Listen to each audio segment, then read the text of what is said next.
The views and opinions expressed on this program do not reflect the company, owners, management, staff, clients, or partners.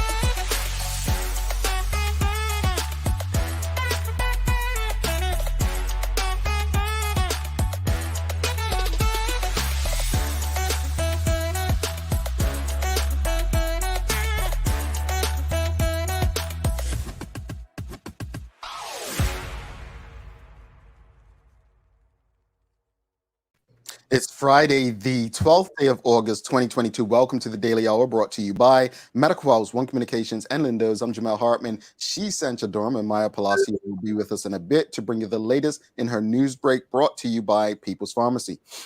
Sancha, it's Friday. Good morning. She's so happy.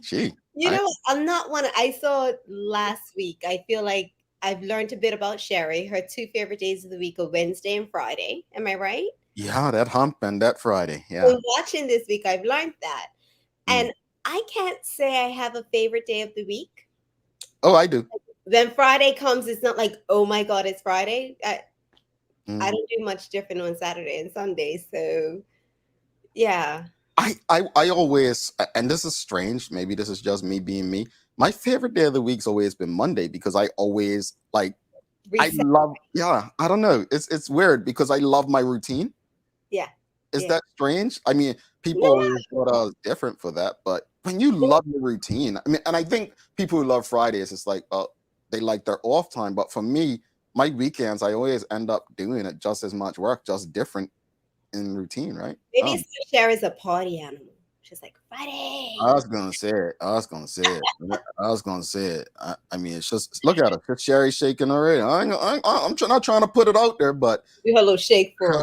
Go on Atlanta. You'll see her face on a billboard. Party with Sherry.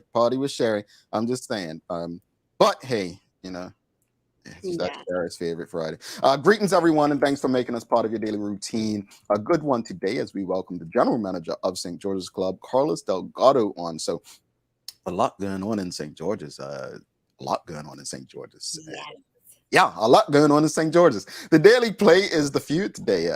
Sancha, I don't have any feud questions for you. I'm going to have to do some and get some up when we go to our first break. Feud. Yeah, you like it? Well, you that's because you always got the answers right. I like feud. Okay. I'll put my mouth on it today. Yeah, I think I'm gonna have to shuffle and find some things. He's gonna try to make it hard. Yeah, I'm gonna have to share you today. Yeah. Gosh, Jamal. So we've got some things to discuss. Well, hold on. We don't really have a part in this show where we do birthday shoutouts, but I think, look, she just came. Guess what today is? It's Sam Cat Place's birthday, and I'm not trying to put nobody business out there, but she's in the 40 club today. So happy birthday to our dear friends. Birthday! You know what? Let's sing a little happy birthday to her. Happy birthday to you. Happy birthday to you. Happy birthday to you, Sandcat Place. Hope your birthday is everything you want and more. Welcome to, you're almost Sherry and Sancha's age, Sandcat Place. Even though you called me out the other day, I hope you have an amazing birthday filled with French fries and cake. So you were eating French fries and cake? No, I want her to have cake today. And yes, I was eating French fries the other day. But Jamal, in my defense, I have been walking every day this week. Every day. Well, speaking of, Sherry's saying happy birthday, Sam Cat Place sending her love, and Tanya Cheeseman sending birthday. Speaking about your walks though, Sancha, yes. You went on a walk yesterday. Everyone who knows, I don't want to put it out there where she'd walk, so we don't need nobody following or anything. But one of your walks. Gal. What's that? I'm a Somerset gal. She's a Somerset gal. She put it out there, folks. Leave her alone. So one of your walks, you came across West End Primary, right? And Yeah. West End Primary, for those of you who don't know, I'm just going to share a story. Obviously, you're going to think I'm even silly or not as smart as you already think I am. But we parked there during cock match. Larry and I were looking for somewhere to park for the game on day one. And we parked there, and I was like, "Oh, is this the school that they're trying to close?" And the lady was like, "Yes, it is." And I was like, "Oops, sorry. Look, I don't get up that way. I went up Somerset more times in July than I have probably in the last 20 years. True story. But I say this because didn't know the difference between Somerset Primary, West End, Sands. Like, that's just not my area of understanding when it comes to Bermuda. So I went. You see the signs and people speaking about it, and obviously, Sancho, you've seen the signs. This is a fight that I believe Miss Simmons, Jamal Simmons' mother, Miss Ellen Kate Horton, and many others have been on the front line fighting against. So the question of the morning to the audience, let me just make my stance clear. I went to Prospect Primary School, and I know that's one of the schools probably facing the chop. I don't care. And I say I don't care because I have no, when it comes to schools, I just don't, and Bermuda, I have no connection to them. That's just me. I have no connection. But that's not to say that other people don't have connections and those schools don't have a deep connection to the community. So let me just put that out there. My connection or lack of connection with Prospect Primary has nothing to do with anyone else's school history and that what it meant to that community. But that said, question of the morning: how do you feel about the fight to keep schools like West End Primary open? How do you feel about it? Like, should people just get over it and move on, or should we fight to keep these schools as a part of our community for reasons one through infinity? What are your thoughts? So Jamal, obviously on my walk yesterday, I mean, I've actually been to a rally where some people came together. It was actually at Somerset Cricket Club to just give the facts and background of why we need to keep West End open. And West End, there is so much history behind the community in Somerset, why we should keep West End versus Somerset Primary open, that today, as I explained to you, the basis of what I know, it'll blow your mind. And you'd be like, what do you mean? Mhm. And I do know that things become a business.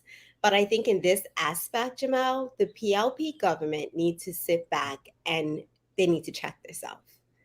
So West End, basically, obviously segregation wasn't long ago. My mom, who's not that ill, can tell you stories about segregation. Mhm. And West End was the school for the black kids. Mhm. Somerset Primary was the school for the white kids, Interesting. right? I did not know that. Yes. And you know what I mean?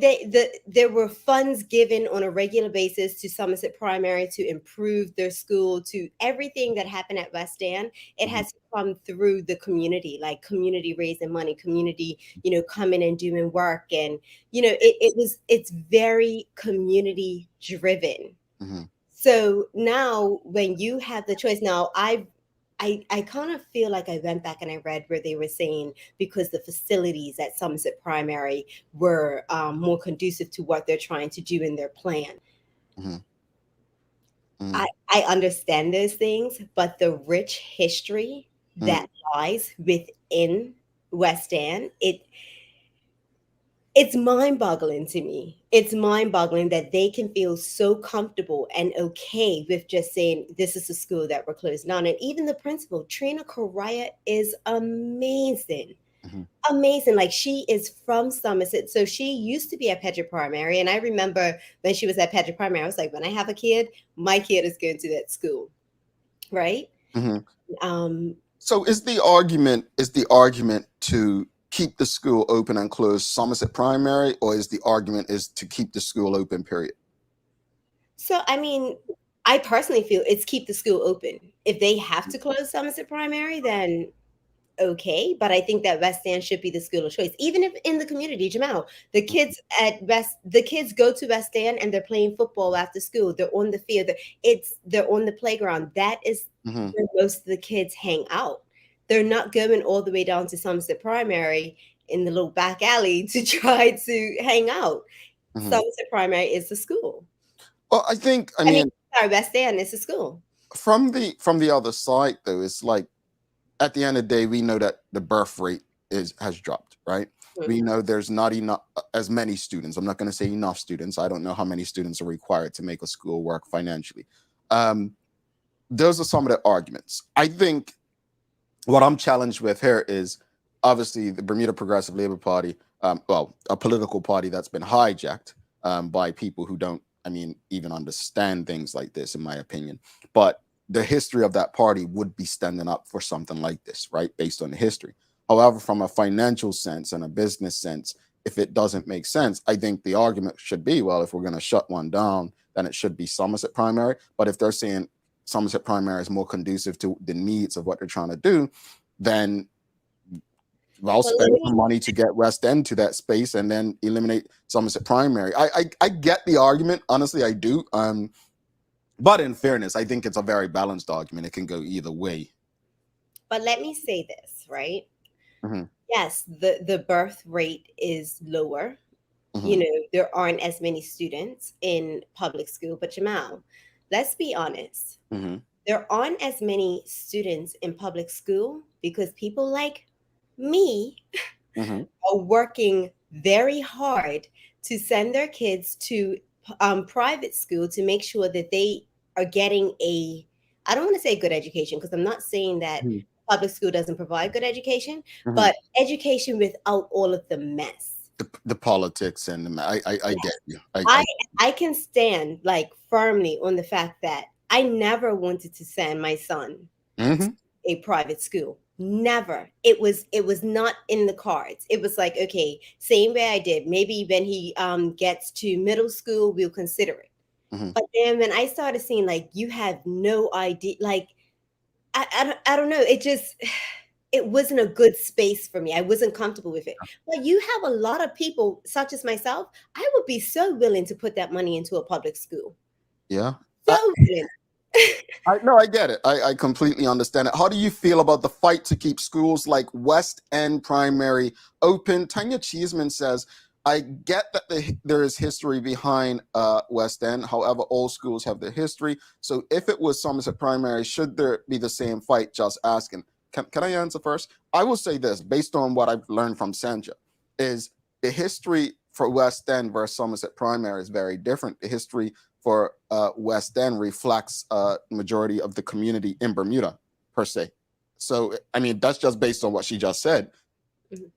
That would be my answer. I don't know, Sanjay, if you have an answer for her. So what she's saying is that if the fight for Somerset Primary, would we fight for Somerset Primary? Yeah, so if it was Somerset Primary, should there be the same fight? They have history too. Not the type of history that West End has. What is Somerset Primary's history? That they allowed white kids to go there and not the blacks, and they were given funding on a regular basis, and it was made easy. It was that's not something I support. And if it was a bigger fight, then yes, I would fight for it. I would. I think right is right, wrong is wrong. You know, stand on principle. If it's a fight, yes, I fight for it. But that, no. How do you feel about the fight to keep schools like West End Primary open? Carmen Jones says, there is something to be said about the history and heritage of schools, all schools. Some of the closings are the death of communities. Well, which schools do you think are death of communities? I know St. George's Prep, that's another one I believe was on the chopping block, which I know is a very good one that people feel is detrimental to, the community down there. But which ones could you say are deaf to communities? I don't have the list in front of me to know off the top of my head. So I believe West End, Port Royal, right? Port Royal is one of them. Well, I mean, Dame Flora Duffy should be enough to keep that open. But I did see someone ask, I'm not sure who it was. I saw someone ask on the Twitter this week whether or not Port Royal was considering going private. And they should. Yeah, that's interesting.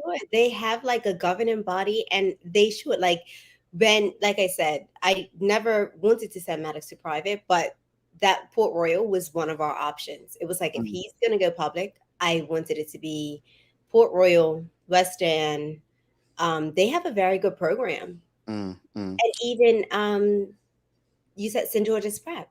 Yeah. Really good program. And I I don't think the last school to go private in Bermuda, with its governing body, if I'm not mistaken, was Work Academy, right? And that was when they were switching the government schools, the schools to the middle school system. So I do wonder, I know it hasn't been talked about, I do wonder if any schools with governing bodies are actually considering going private like Work Academy did in the mid-90s when the government decided to go the middle school route. It would be interesting. Charles J. Jeffers II says, I equate it with Victor Scott Central and Delwood. There is no way they should have closed verse too much history, in my opinion. Victor Scott, he's saying, close Victor Scott. So Victor Scott's on the chopping block? I don't have the list, folks. I don't have the list, but that's interesting because Victor Scott, I mean, that, I didn't even go Victor Scott. I went Prospect, but Victor Scott was the it school. Like, I mean, you had some tremendous. I mean, majority of Bermuda's athletes, international athletes, at one time came out of Victor Scott. So it's interesting. Rashida Godwin says there is so much history behind all of this, and it's time for blacks to start their own school and stop leaving it to the government. Well, I have my opinions about leaving things to the government. You all know I'm not shy about that stuff. Does West End have a its own board like the Witness? No, I don't think they do. Not like Port Royal or St. George's Prep. No, I don't think they do. But like I said, like if you see, I mean, you came up Somerset. Yeah, and you see how tight knit the community is. And my question yesterday when I went on my rant, it was just like, what can we do to help? Like that is my question. What can we do to save this school? What can we do to make a difference? And I mean, everybody, I don't know how many people are really on board with what Bermuda government is trying to do with the primary schools. How many of us are really in support of it? Understand it. Well, keep in mind, I mean, I remember we had Roger on, and consultancy with the government's very different from what consultancy actually is. Consultancy to this government is pretty much them telling you what they're going to do, or like having these meetings listening to you, but mind's already made up to say they did it. That's what it seems. For me,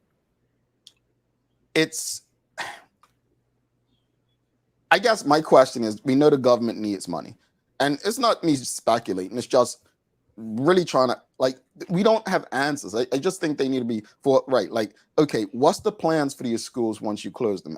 Is it to sell the real estate? Right? Is it really about education? No. If it is, the birth rate, are you forecasting what the birth rate's going to be to even maintain the schools that you are thinking of implementing? Yeah. I just have so many questions regarding it to kind of develop a strong opinion. I always thought that signature schools would make more sense, but overall and truthfully, does it really change the education? Does it really change what's being taught to the students? Are they really learning anything differently in these signature schools? Are we preparing them still to be employees or employers? I don't know. And like I said, I'm probably speaking out of school here, Jamal. When I was that young, I had no clue. If you told me what was your interest, I had no clue. Like to put me in to have so many signature schools and to push me into a certain signature school, I feel like you're kind of boxing me off because I'm too young to know. I didn't know what I wanted to do when I was in college, if I'm honest. Every day I still wake up with ideas. So I always thought it was strange when people were like, I mean, the only thing I said I wanted to do was be a cop when I was younger. That's because I saw like my cousins were cops and so on. Then I realized I don't agree with 90% of the laws on the book. So how am I going to be a cop, right? But I say that because I mean, I always thought it was weird. People thought it was weird that I didn't really know what I wanted to do. I thought it was weird that you had an idea. Like you haven't even lived like enough life to kind of understand. Some people went on to do it. Like one of my boys, he always wanted to be a cab driver. He's earned his own cab for about 20 years now. He does his thing. Another one, Dr. Clywan Brown, we were young in school. He always wanted to be a doctor. He's a doctor. Outside of those two, I really don't know who ended up doing what they wanted to do, but I want to use Sancha's point. I want to emphasize what she just said, because Sherry and I spoke about it the other day. We spoke about, being boxed in. I remember trying to be pushed by certain people into the IB sector and reinsurance, and I'm like, no, that's not what I want to do. That's not what I'm interested in. I Yeah. think this has that same feel, like boxing children in or pushing them in. I understand you want to create a generation that can support the needs of the island, but at the same time, we need not force young people to go into spaces that they're just not interested in. Yeah, do I regret not taking the trades more seriously? I do, a bit, because I was surrounded by them growing up, but I also respect and love my family for allowing me to go and explore and be myself and find my own path. And there you have it, still an entrepreneur, right? So I completely understand Sancho's concern and point, and I don't think it's discussed enough. This is the first time I've heard somebody bring that up, and I hope people understand what she's saying when she says that. Yeah. Maya's not shouting at us yet. She must be enjoying it. Let's bring her in. Usually, folks, she whips us backstage. Let's go to, since she hasn't, let's just go to two more comments. Sean Smith says, "Is it saving the school or the building? Work sex start at work camp, and no, it's no more. No, it's no more." I was actually going to say to you when you said, what are they going to do with those buildings? Look at what they've done with the old Barclay. Look at what they've done with T.N. Tatum. And I don't know. I'm a strong believer that T.N. Tatum needs to be a school in that community. Like Warwick is a whole nother community, close knit. They need that school open in that area for those kids. Yeah. Look what's there. So at T.N. Tatum, you have a gym, 2 gyms, a thrift shop, a wood shop, and that's it. Sandra, what schools did you go, by the way? Paget Primary. So I went Paget Primary to begin with, and then I went to West End. Last 3 years of primary school, and then I went to BHS. Okay. I went to Prospect, Northlands, and did 1 year at Cedar Bridge. I know Maya went Cedar Bridge. Let me figure out what school she went. Let's bring Maya. She went to Whitney, right? Oh, did she? I don't. Yes, I'm pretty sure she went to Whitney. I think she said that. Okay, well, let's find out. Good morning, Maya. How are you? Good. Did you go to Whitney, Maya? Yes, I did go to Whitney Institute Middle School. Marshall was my gym teacher. Shoot! So you went. So where'd you go primary school? Hardison Primary School. Best school on the island. Are they on the chopping block? You know what? I was just looking at because I remember doing this conversation about education in school in February 2021. So I was searching on it on my Media Maya page, and I'm looking. So, like, for instance, between Somerset Primary and West End, the reason why they proposed it and chose Somerset over West End was because they said it outscored West End in capacity for development, larger playing field and outdoor space. It has a preschool on the site and has a larger acre than West End. That was the reasonings. I'm looking at Smith Parish. Smith Parish had this on saying in why it's the only primary school in Smith Parish. So it's saying. Okay, interesting. Yeah. So, so what are your thoughts, though, Maya? I mean, you've obviously done news stories on it, history. You have people. I've been following this story since probably 2016, 2017, before the PLP was elected in 2017. And I remember going to a town hall meeting where at the time Diallo Urbane wasn't the Minister of Education or anything, but they were just speaking to the fact that the plan was to take out middle schools altogether and implement the whole signature school system. They didn't talk about the primary parish thing, though, at that time. That wasn't a thing yet. Can't remember when that came to light, but I do recall sitting in on those meetings discussing it before they actually had the big chopping block of, like, this is exactly what we're doing. How I feel about it, I mean, talking to the community, I put it on my page and let everyone know. Most people are in agreement with it, to be honest. It's just how things are getting done seems to be the biggest issue. Even when I was looking over, because I asked people on the page, like, do you agree with this? Do you agree with this? And majority is yes to every single one. Mind you, it's by close margins, like 68% says yes, or 50 something says yes compared to the others. So it's close margins, but majority is in agreement with like the schools that were chosen. Again, that's on my page. I do think part of the problem, though, to Sandra's point, is a lot of things that are being done. And when you use the argument for West End, for instance, is if the One Bermuda Alliance or the UBP were in power, I think there would have been marches. And this is just based on history. I think that's part of the problem, is that the history of this school represents everything that this political party once fought for. So I think that's the concern when it comes to it.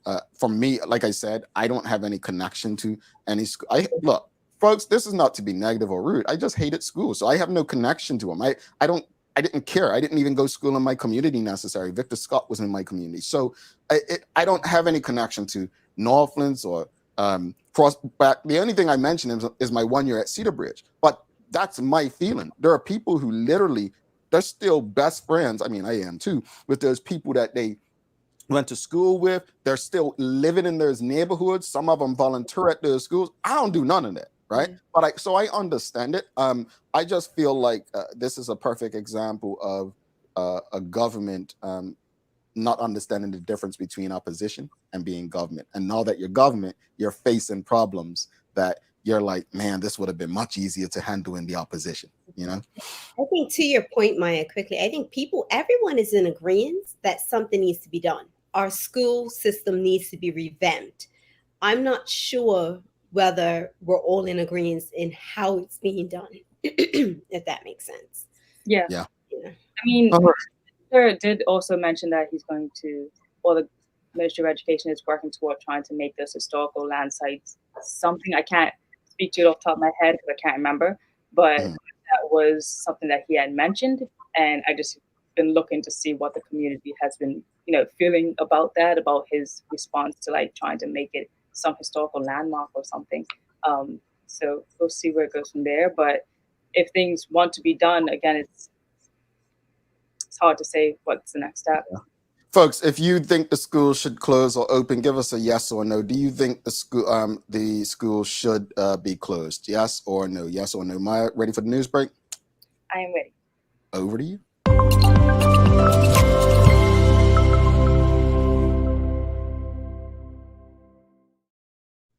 Happy Friday, everyone. Hope you guys are getting ready for the weekend and planning some very safe and fun events for your family. I'm Maya Palacio, and this is the Daily Hour News Break brought to you by People's Pharmacy.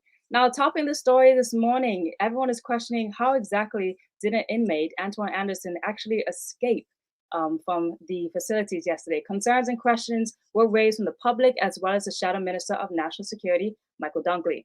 And the Ministry of Bermuda responded by saying an investigation is underway regarding the escape of inmate Antoine Anderson from the farm facility. This will include not only the circumstances of the escape, but the risk assessments and reviews that were done that enabled him to be transferred to and remained at the farm facility, which is an earned privilege.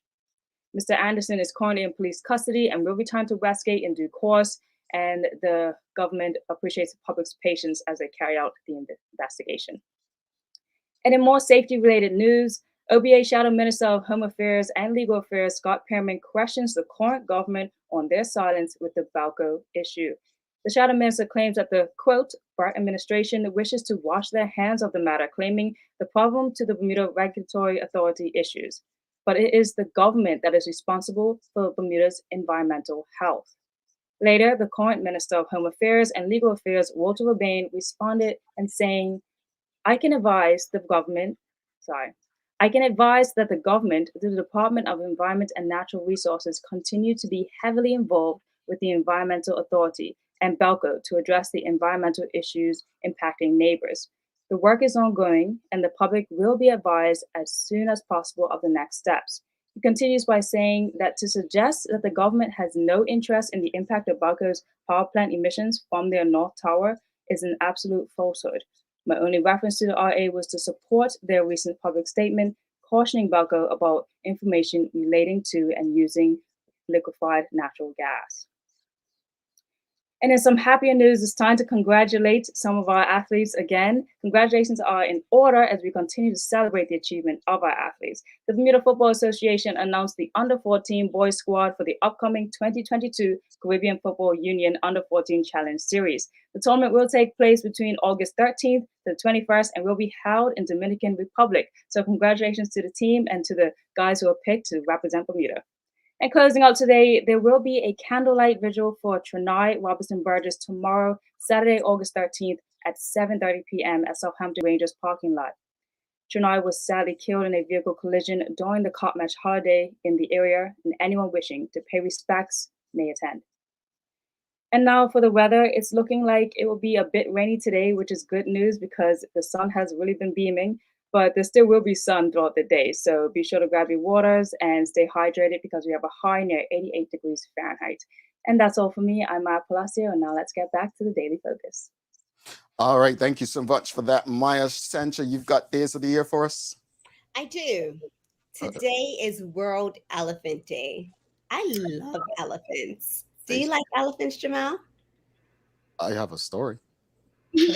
What's your story? When we went to safari on our honeymoon in South Africa, the elephants were chasing down our truck, and the driver at first was hanging out his truck talking. Then he realized they were coming towards us, and he jumped back in the driver's seat and took off. So that's my elephant story. Are you afraid of them now? I just don't think it's a good idea for me to get close to them.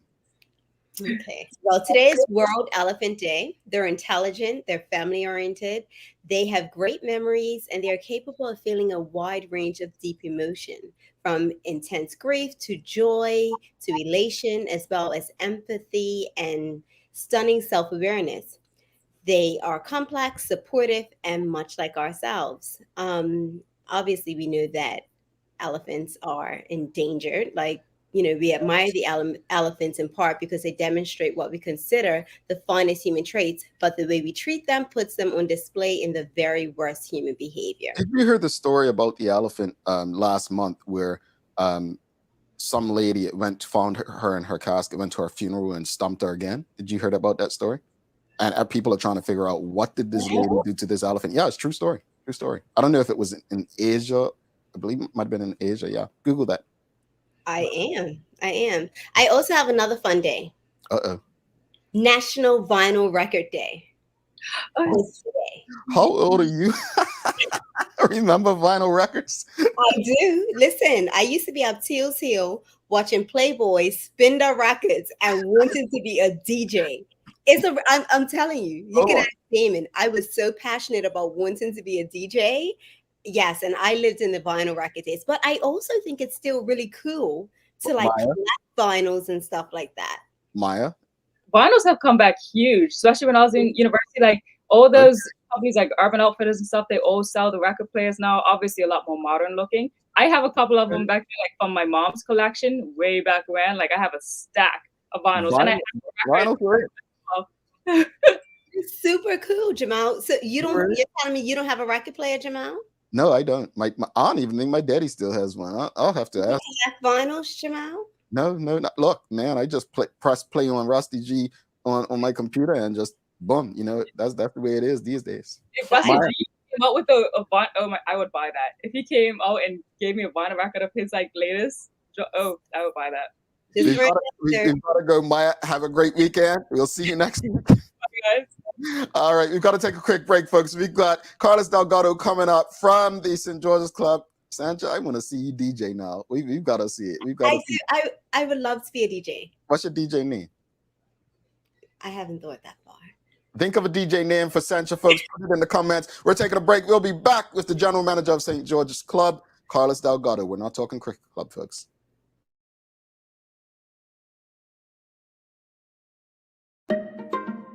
People's ACW, located at King Edward VII Memorial Hospital, carries over-the-counter medicines, toys, cards, and even toiletries.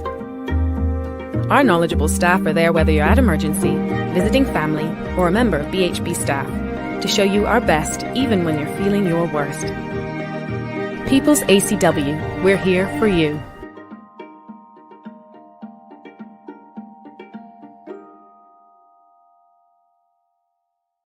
Hi, I'm Karen, a nurse at the old folks home.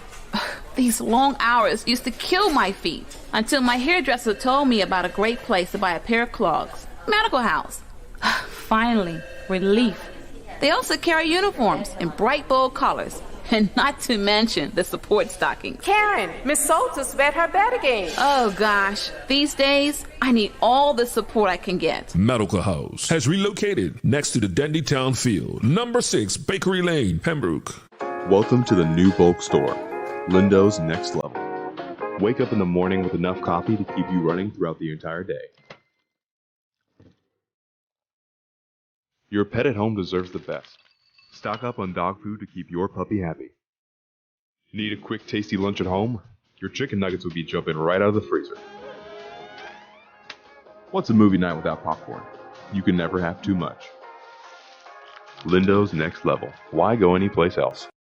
Welcome back to the big show, Sancha Durham. I'm Jamel Hartman. It's the Daily Hour brought to you by Medical House, One Communications, Lindo's, and People's Pharmacy. If you haven't already, make sure you're subscribed on our website so that you don't miss a chance for updates, promotions, prizes, and more. Also, if you're on the go and you can't watch, that's okay. Download the BCG Radio app, available for both Android and Apple devices. You can listen to us every single time we go live. Without further ado, let's bring in our guest for the day. Well, first, we have a suggestion for a couple of suggestions. Sench's DJ name, DJ Sench from Heatherleen Stevenson's one, DJ Sench, and we have DJ Rockstar for Sencha. Yeah. So we've got a couple. DJ Rockstar. You know, that's my well, obviously you can see Sandy Rockstar. I don't even know where I came up with that. I guess during those days I felt like I was a rock star. I don't know. I'm still thinking, folks. But give me till the end of the show. Hopefully I'll have something. Remind me. Let's bring in our guest for the day. We've got Carlos Delgado in Georgia's Club. Good morning, sir. Welcome to the show. Good morning, everyone. Good morning.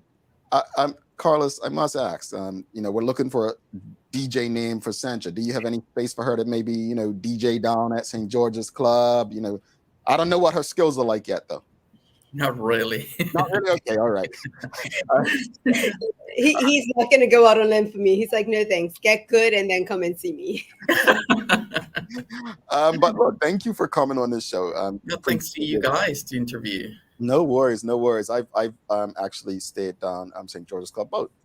Actually, I have a story about St. George's Club too. I have all these stories, but St. George's Club, I was staying there when I called my father-in-law at the time. When he called me chicken because I asked him for can I marry his daughter, and he called me a chicken. But that's the hotel I was at. Yeah. I remember that very, very. And it's a nice property. It overlooks. I remember taking pictures of the St. George's Harbor from up there, and people asking, "Where were you?" It's a really nice property, and crazy thing is a lot of Bermudians don't know where it is. So let's jump into the conversation. First off, when did the St. George's Club reopen? Because I know a lot of people saw stories about it being closed. And what's so different? What's new about the new property?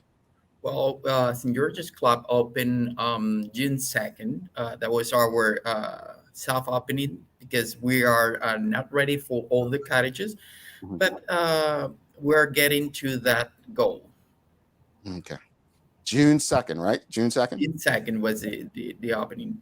Okay. And how many rooms and cottages does the property have, and what kind of amenities come with the rooms? The property has 71 cottages, but right now we have renovated 41 until now. So the amenities of the property is amazing. The rooms, we have one and two rooms. The one room has a sofa bed, which is really nice. Have a king size bed. That's one room cottage, and the two room cottage has one king bed and two individual beds, single beds, and as well has a sofa bed as at the living room. Has a kitchen, a full kitchen. Also has everything that you need. Have a dishwasher and dry. So I am a real Somerset girl. So I have never I want to say last year, I kind of went on a drive, stumbled across, was just driving through St. George's, and I'm like, oh, so what's this? And I drove through the property, and I can say I was amazed, and I could see that you were doing renovations, and I'm like, this is beautiful. So I'm looking forward to coming to stay to see what it's all about. But one of my questions is how does so with the reopening of St. George's Club, how does it add to the town of St. George's? Is that really nice because people have a lot of expectation about the property. A lot of people remember the property in the old times, and we are bringing this with the new renovation. The the property has excellent conditions for bringing everyone, and as well to have your family is family orientated really, and we have a nice swimming pool, which is open outdoor, and the winter time we will have a swimming pool, heated swimming pool. So it's really nice property where everyone can gather here. Mm. So now that you've reopened, are there still opportunities for time sharing? And if so, how does one learn more about it? And if not, why not? Right now we are not doing any more time sharing because our main goal is to bring more transient guests Mm. that used to be RCI guests. We still have some of the timeshare member here. We have still 150 members that we are honoring their timeshare. But if let's say like someone want to be a timeshare or someone was a timeshare member and want to renew their timeshare, we're not doing that, but we're giving you the same benefits Mm. as you had in the past. Mm. Mm. Mm. Interesting. Okay, so being in St. George's, your guests had the opportunity to utilize the five forts, the golf course at the St. Regis. How does the opening of the St. Regis impact your business at the St. George's Club? Well, San Regis is one of the portfolios of the company. Hotelco owns San Regis. We are the same owners, but San Regis is giving you as a property, giving you a lot of benefits in terms of using the golf course. We have a golf course package for everyone who desire to play at the Five Fort golf course. We have a special agreement between all companies, and it is pretty much a very nice opportunity for golfers to play at this magnificent golf course. Okay. Okay, interesting. So, who is your ideal clientele? Our ideal clientele is family oriented people who are also willing to have their own companies here. Why? Because we are very close to the airport. We're very close to St. George's Club. Is very close to the town. So we're looking for locals members. We're looking as well for orientated to companies, corporate companies, and basically people from the United States who are willing to come here. Most of the 90% of our guests are coming from East Coast. I think the hotel is, and for those who have never been there, I think my first time there was my father's wedding reception was there, and nice pool. If I remember correctly, does the pool it's outside and inside? Like, does it have something where it comes under? I'm trying to figure out once you walk outside of the dining room, it's like the pool was an indoor area. Is that correct? There's one pool inside the building, the main building, Mm-hmm. and the other one is outside, looking or facing the Oh, poolside Bermuda cottages. okay. All right. We've got some questions from the audience. Renee Simmons, she's asking, are they open for brunch? I remember some good brunches at St. George's Club. Unfortunately, we're not open yet with the restaurant. We're planning to open next year. We're gonna have absolutely excellent options for brunch on anything desired in the menu. If you have any questions or comments for Mr. Delgado, please send them through. We'll try to get through as many as possible. How about event space? Sancho likes throwing events. I do. You don't want me to come as a DJ, but I love events. Let's talk. Like, do you have a lot of event space for people who might want to have different events, maybe a wedding or even just a company event down there? We do have a lot of space here, but the space is going together with to have the ability to provide food and beverage. So because the restaurant is closed, we cannot provide that service unless we provide only like a banquet, including the tables and seats. But right now, our main goal is to finish the total of rooms that we're gonna renovate, and we have a total to finish this year of 14 cottages. Next year, we're gonna start with the restaurant. Alrighty. We've got Sean Smith asking, what's the average daily rate at the property? Well, right now we're offering for one cottage room $380 plus housekeeping fee and resort fee, and including plus taxes. And the 2-bedroom cottage is $470 plus taxes plus fees included there. All right. Sheikha Reyna, she's asking, would St. George's Club consider a shuttle to nearby beaches? Right now, we are shuttling our members to our beach. St. George's Club has Killers Bay Beach, and we are using our golf cars to bring run trip to the beach, everyone for free. Interesting. So I want to go back because I know you said Hotel Co owns both the St. Regis property and St. George's Club. And I remember St. George's Club as a timeshare unit. I love the fact that it's just going to be a part of Bermuda's hotel inventory. St. George's literally is going from no hotels to properties all of a sudden, which is well needed for the old town. And I know Sancha asked you, what does it mean for St. George's? St. George's, just yesterday we saw some things on social media about the ferry no longer being in St. George and so on. What do you think? This is just throwing it out there. What do you think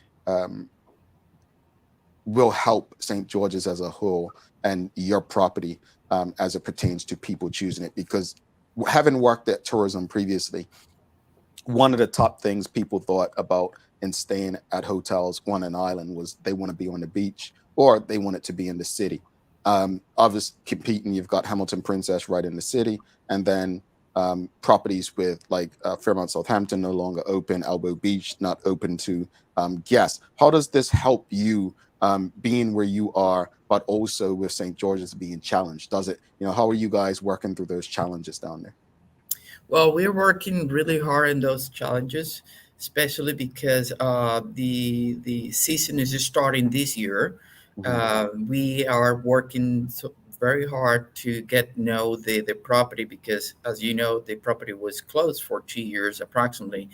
And we're doing everything is possible to engage every major wholesaler in the United States.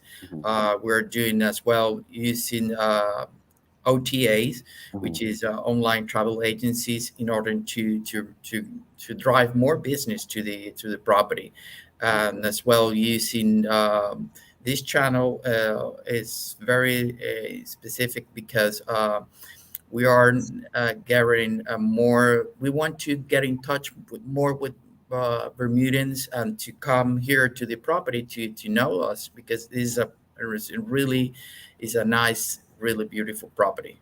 It is. I second that. And I'll be honest, if I never worked at the Bermuda Tourism Authority, I wouldn't know about Cambridge Beaches. I wouldn't know about St. George's Club. Quite a few properties I wouldn't. I had been pumping but wouldn't understand it. Bermuda has some actually really nice properties that Bermudians, for the most part, haven't explored. So proud to see that you're back open. Please let us know when we can stop by for a little tour or something. Yeah, You know? I definitely would love to take a tour. I'm actually saying to myself, I need a staycation, you know. So we're offering nice rates for locals. This is the most interesting part, because local can come here for a minimum price, and to say that we have really, really nice rates for everyone who is living in Bermuda. All right. And they can give a call to 441-297-1200. 297-1200, folks. Carlos, thank you. And I'm Thank sure you. Thank you, Jamal. Thank you, Satchel. No problem. All the best to you and your team. Thank you. I really appreciate it. Carlos Thank Delgado, St. George's Club, folks. Give us a thumbs up, a love, a like.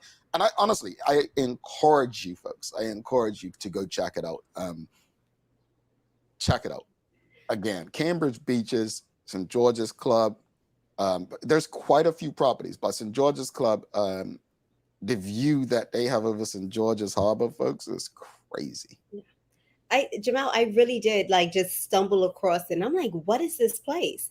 And now that they have reopened, reading what I saw on social media yesterday, St. George's is trying really hard.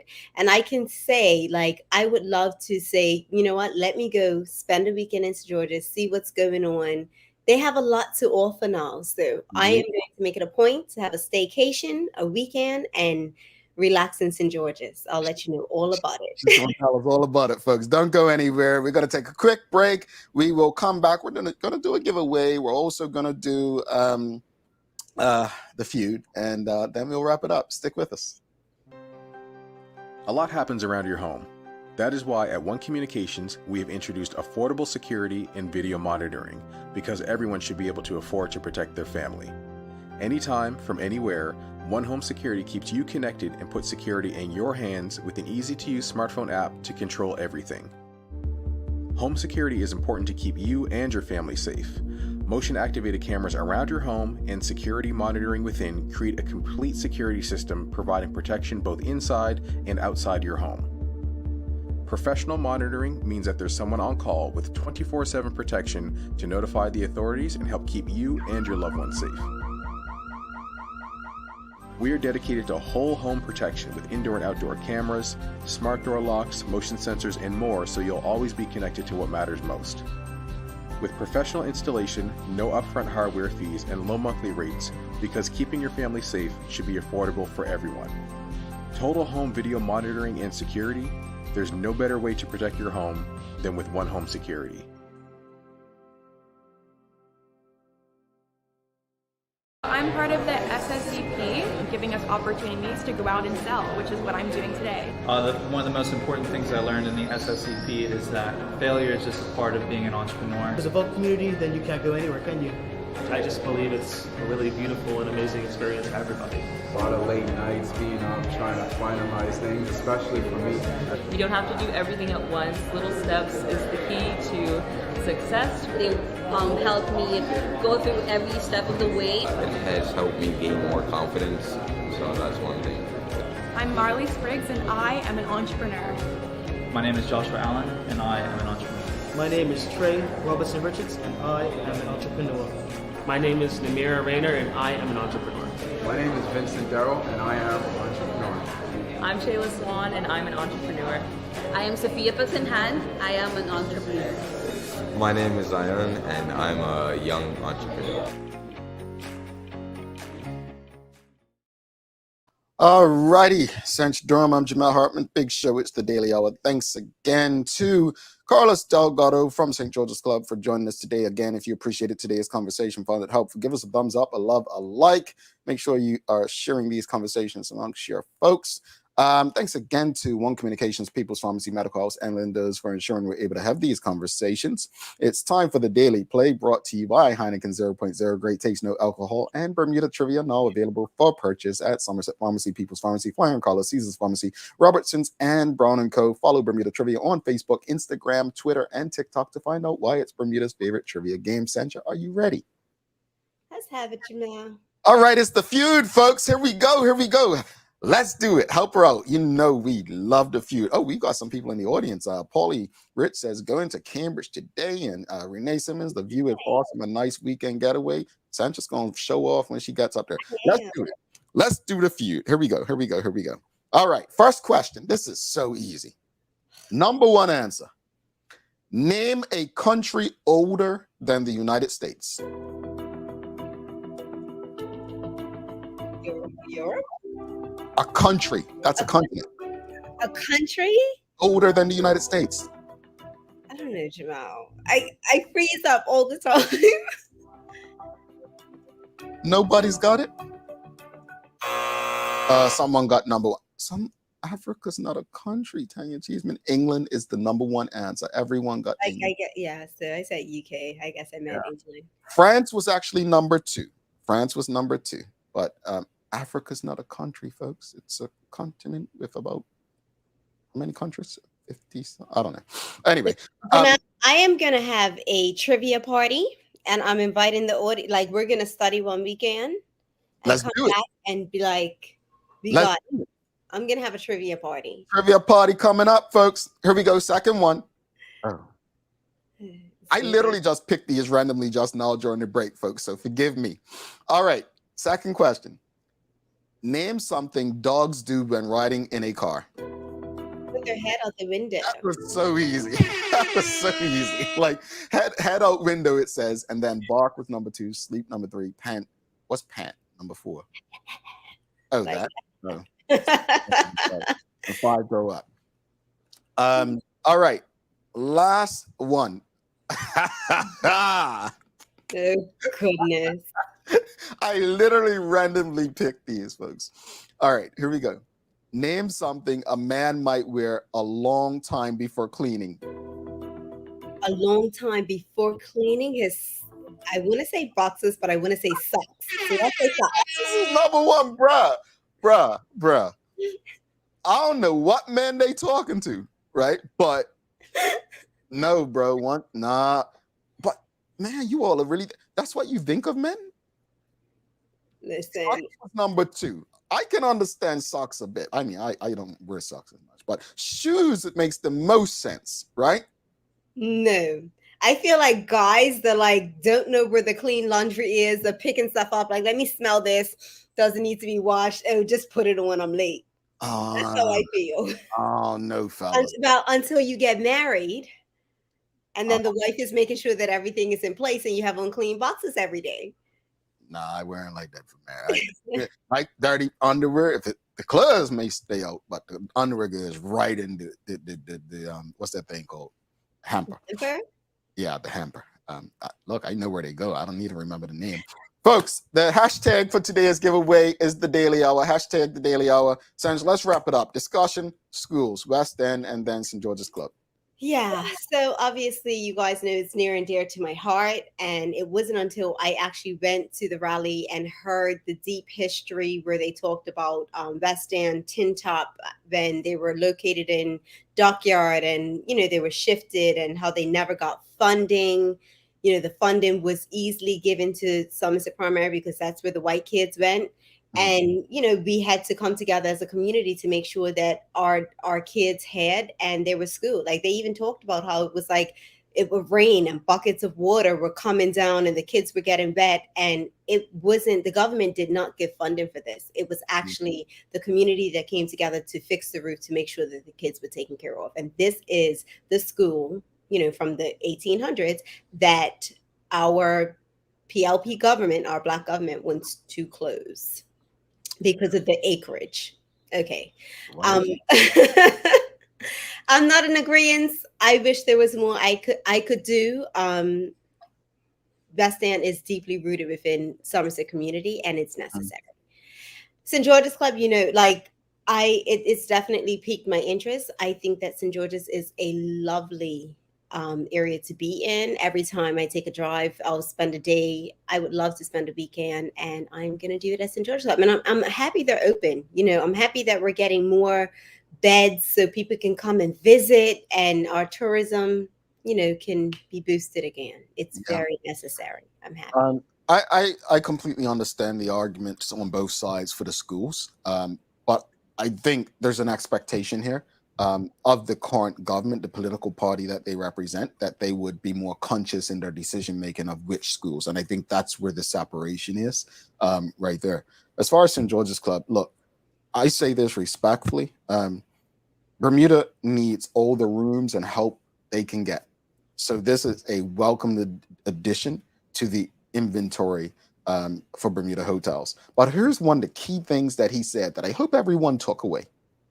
Not once did he mention, when we asked what are they doing, did he mention the Bermuda Tourism Authority. That's not to say the BTA is not doing anything, but Bermudians are always saying hotels need to advertise and do their own thing. He mentioned what they're doing with OTAs. That's what you need to do. All this reliance on government, you can't rely on an incompetent group to help you do what you should be able to do. Let's do this giveaway, Sencha. Let's see who's going to be the lucky person. Well, before that, so I went and submitted my application for my U.S. passport yesterday, right? And I hit someone up. I'm like, tell me something. Because Bermuda is like the most backward ass country ever when it comes to this stuff. I'm sorry, right? I was like, tell me something. Bermuda, you still have to get like someone to sign the back of your passport picture? It's like, yeah, of course you do. I was like, really? Yes. I'm currently doing some stuff in Bermuda regarding my mom's death, whatnot. And I'm just like, when will Bermuda come to the 2022? Submitting my passport application in the US was so easy. And I'm just like, there's no reason Bermuda needs to be so difficult. It's very difficult. Maddox and I couldn't travel for a while because we didn't have passports. And it was like just silly stuff. And I was just like, this cannot be happening. It can't be that serious. What I needed to submit for my U.S. passport was the easiest process ever. But I just feel for Bermudians who have been waiting for Bermuda passports for ages. Now, my passport got sent back because I put it on double-sided. Like I'm all about the environment. Mm-hmm. It was on double-sided Oh, paper. They were strict about that in the U.S. It had to be single. You couldn't do it. Yeah, so let's go. Let's see who it is. Let's see who it is. Big money, big money. Who's today's winner? Rondell Richardson. Congratulations. Please send us an email at What are they winning, Jamal? Oh, that's a good question, Sandra. Your choice of a travel mug or a daily hour mug, neither of which Sandra has. So you are very exclusive to the clubs. Congratulations. Yeah. Real quickly before Sancha does the daily inspiration.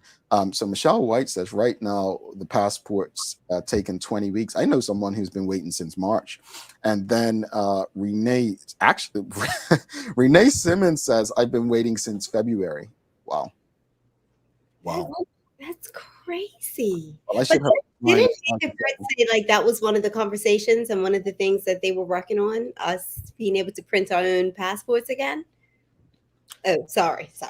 David Burt being taken seriously in a meeting with overseas people. Sandra, you've got some daily inspiration for us? I do. Many of life's failure are people who did not realize how close they were to success when they gave up. And that's by Thomas Edison. You better keep going. Don't give up. Keep going. You don't know how close you are. Indeed. Folks, there is no show on Monday. We will be back on Tuesday. Pretty big week next week. So stay tuned to see who those guests are. Very, very big week on the show. Thanks again to our partners, Medical Wells, One Communications, Lindo's, and People's Pharmacy for ensuring that we're able to do this with you on a daily basis. As always, we appreciate you. We love you. And we thank you for making us part of your daily routine. If all goes well, we'll be back to do this again with you on Tuesday. She's Sancha Durham. I'm Jamal Hart, and make it a safe and great weekend. We are out. Peace.